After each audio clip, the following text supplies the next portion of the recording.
اللہ تعالیٰ نے جو انسان پیدا کیے ہیں ان کے مزاج مختلف ہیں. ان میں کچھ لوگ ہوتے ہیں جو قوی ہوتے ہیں ارادے کے، جو فیصلہ کر لیا ڈٹ گئے. کچھ لوگوں میں وہ قوت ارادی اتنی مضبوط نہیں ہوتی، وہ ادھر ادھر سوچتے رہتے ہیں. کچھ لوگ جسمانی طور پر بہت توانا ہوتے ہیں، کچھ لوگ جسمانی طور پر پیدائشی طور پر کمزور ہوتے ہیں. تو اگر کوئی قوت ارادی کمزور رکھنے والا شخص ہے، وہ بھی تو اللہ کی تخلیق ہے، اللہ کا بندہ ہے، خطاؤں کا ظہور ہو جاتا ہے، توبہ کرتا ہے، پھر کچھ عرصے کے بعد پھر خطا کا ظہور ہو جاتا ہے، پھر توبہ کرتا ہے. تو ہم تو یہ سمجھیں گے کہ ایک حد کے بعد پھر اس کی توبہ قبول نہیں ہونی چاہیے. لیکن حدیث سنیے. وعن ابی ہریرہ رضی اللہ تعالی عنہ قال قال رسول اللہ صلی اللہ علیہ وسلم ان عبدا اذنب ذنبا، یقیناً ایک بندہ جو ہے وہ ایک گناہ کرتا ہے. فقال، پھر وہ کہتا ہے رب، اے میرے پروردگار، اذنبت فاغفر لی، مجھ سے گناہ ہو گیا ہے، مجھے معاف فرما دے. فقال ربہ، تو پروردگار یہ کہتا ہے اعلم عبدی ان لہ ربا یغفر الذنب ویأخذ بہ، میرا یہ بندہ یہ جانتا ہے کہ اس کا ایک رب ہے جو گناہ معاف بھی کر سکتا ہے اور سزا دے بھی سکتا ہے. کیا مانی ہوئے؟ گناہ اس نے کیا ہے لیکن جانتا ہے اللہ کو کہ وہ معاف بھی فرما سکتا ہے، تبھی تو وہ اللہ سے معافی کی درخواست کر رہا ہے. اس کے اس جاننے کی بنیاد پر، اس کے اس علم کی بنیاد پر، اس کے اس ایمان کی بنیاد پر فرمایا غفرت لعبدی، میں نے اپنے بندے کو معاف کر دیا. ثم مکث ما شاء اللہ، پھر وقت گزرا جتنا کہ اللہ نے چاہا. ثم اذنب ذنبا، پھر اس سے گناہ ہو گیا. فقال رب اذنبت ذنبا فاغفر، پھر کہتا ہے پروردگار مجھ سے گناہ ہو گیا، پھر مجھے معاف فرما دے.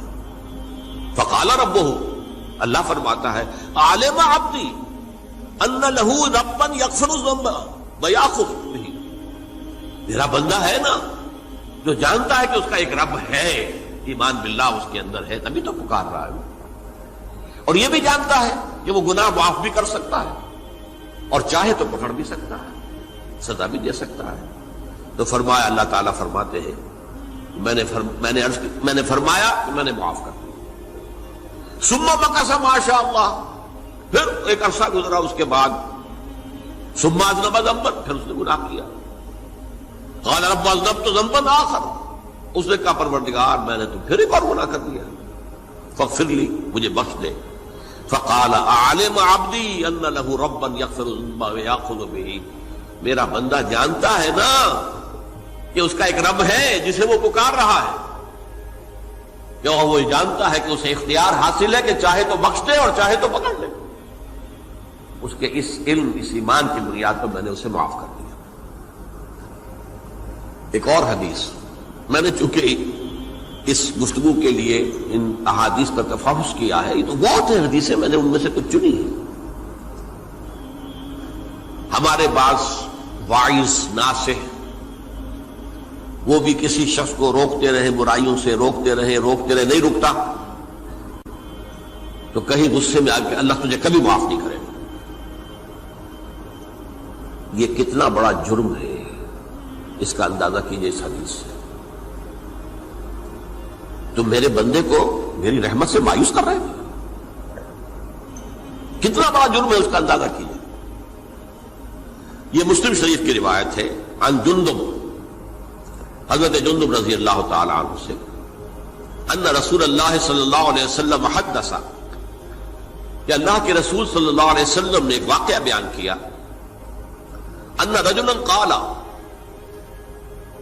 کہ ایک شخص نے یہ کہا واللہ لا یغفر اللہ لفلان، کہ خدا کی قسم اللہ تعالیٰ فلاں شخص کو کبھی معاف نہیں کرے گا. وَأَنَّ اللَّهَ تَعَالَى قَالَ، اس پر اللہ تعالیٰ نے یہ فرمایا منزل الذی یتعلی علیہ، یہ کون ہے جو میرے اوپر حکومت کرنے والا آ گیا، جو میری طرف سے حکم لگا رہا کہ میں کبھی معاف نہیں کروں گا؟ منزل الذی، کون ہے وہ شخص، الذی یتعلی علیہ انی لا اغفر لفلان، کہ میں فلاں شخص کو کبھی معاف نہیں کروں گا، قد غفرت لفلان، اس کو تو میں نے معاف کر دیا، واحبطت عملہ، اس شخص کے تمام اعمال میں نے ضائع کر دیے کہ تم نے میرے بندے کو مایوس کیا۔ یہ ہے جرم کی انکار۔